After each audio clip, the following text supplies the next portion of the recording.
Kansas and Missouri neighbors seem alike on the map, sharing history, geography, and even Kansas City. But have you ever wondered why Missouri is home to nearly twice as many people as Kansas? Why do so few Americans live in Kansas compared to Missouri? Today, we're diving deep into the history, geography, and economics of these two states to reveal what's driving this major population difference. Before European settlers arrived, both Kansas and Missouri were home to various Native American tribes. Missouri was inhabited by the Osage and Missouria nations, who built sophisticated societies along the fertile river valleys. In Kansas, tribes like the Wichita and Kaw relied on the vast buffalo herds of the Great Plains. These indigenous cultures thrived by leveraging the resources of their environments. The Osage built permanent settlements along the rivers, while the tribes in Kansas were more nomadic, following the buffalo across the plains. But the arrival of European settlers in the 16th and 17th centuries would change everything. French explorers were the first Europeans to arrive in Missouri, laying claim to the land as part of Louisiana. Kansas, however, was first explored by Spanish conquistadors. For much of the 18th century, both Kansas and Missouri were part of French Louisiana, though Spanish control briefly extended over the region after the Treaty of Fontainebleau in 1762. Missouri's river valleys, especially near the Mississippi and Missouri rivers, became early centers of European settlement. St. Louis, established by the French in the 18th century, grew quickly as a hub for trade and commerce. Kansas, on the other hand, remained sparsely populated by Europeans for much longer. This early advantage set Missouri on a faster pace toward development. As settlers poured into Missouri following the Louisiana Purchase in 1803, tensions between Native American tribes and European settlers escalated. In Missouri, the Osage were pressured to cede large amounts of land, and many were eventually forced westward. Kansas saw similar conflicts, with the Plains Indian Wars erupting in the mid-1800s as settlers encroached on tribal lands.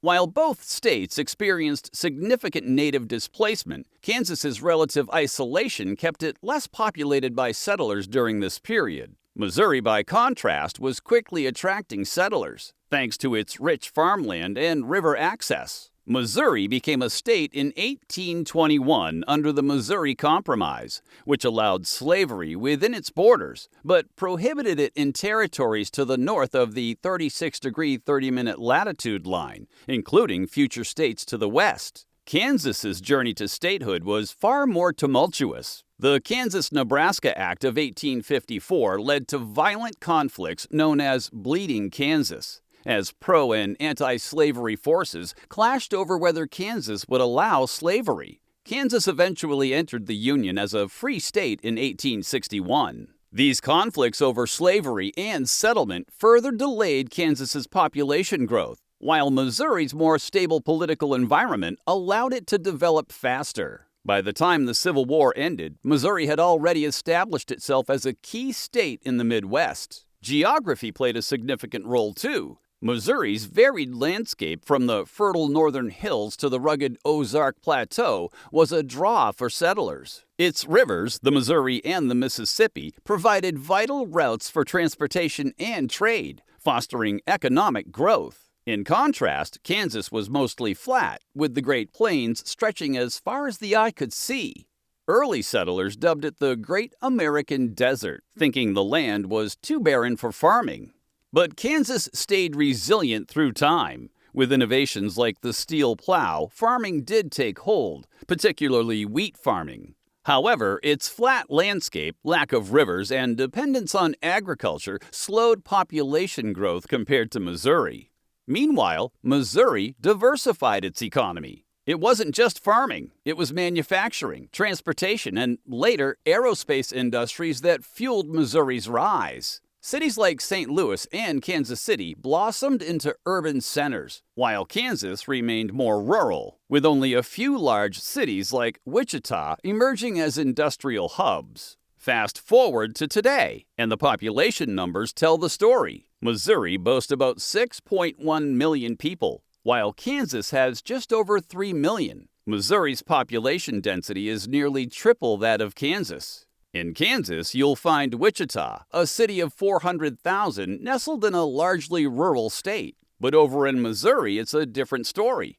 Waves of immigrants from Germany, Ireland, and Italy helped turn cities like St. Louis and Kansas City into bustling urban centers. This difference in cultural influx played a huge role in shaping their populations. Speaking of Kansas City, this is where things get really interesting. Kansas City's unique border situation reflects deep historical, cultural, and political divisions between Kansas and Missouri that date back to the 19th century. Kansas City, Missouri was founded in the 1830s at the confluence of the Kansas and Missouri rivers, named after the Kansa Native American tribe. Initially a key trade hub, it grew rapidly, well before the state of Kansas even existed. However, with the Kansas-Nebraska Act of 1854, which allowed settlers to vote on whether Kansas would be a free or slave state, tensions exploded. Missouri was a slave state, while many Kansas settlers were abolitionist, leading to violent clashes during the Bleeding Kansas period.